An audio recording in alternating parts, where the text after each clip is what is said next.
o seu. Pode sentar lá na mesa. Senta lá na mesa para você comer.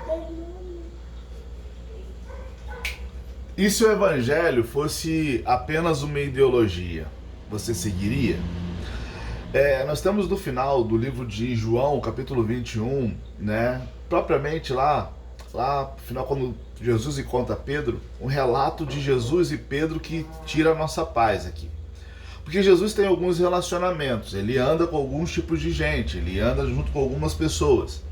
E, de fato, Jesus ele tem as suas classificações também de intimidade com as pessoas. Vamos lá, tem povo, o qual Jesus ele nem procura, ele aparece depois lá no meio do, né, mas ele procura de fato, depois da sua ressurreição, discípulos do caminho de Emaús. Depois ele sai de lá, né, na hora da refeição e aparece lá no meio do povo junto com Tomé, onde Tomé, né, teve que tocar nas suas mãos para saber se é ele mesmo.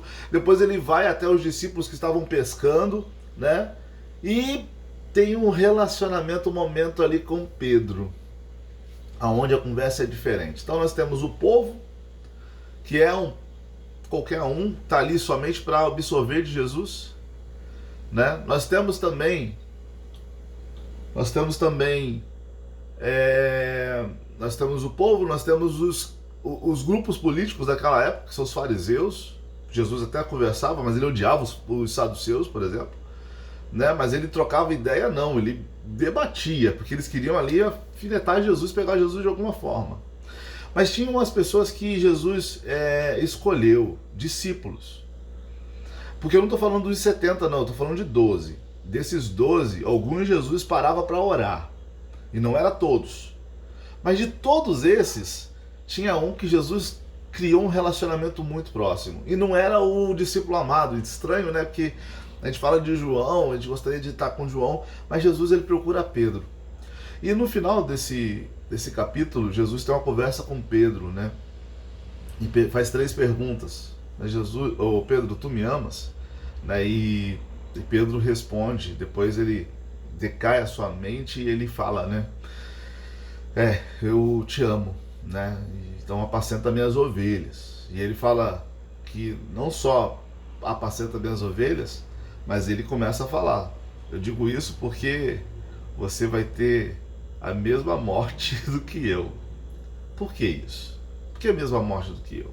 A gente precisa entender que as atitudes de Jesus levaram ele a ser assassinado. A gente precisa entender que as atitudes de Jesus levaram ele para o Calvário. As atitudes de amor, as expressões de Jesus, a forma que Jesus viveu, a ideologia de Cristo levou ele a ser crucificado. E por conta disso, né, Pedro foi destinado à mesma morte.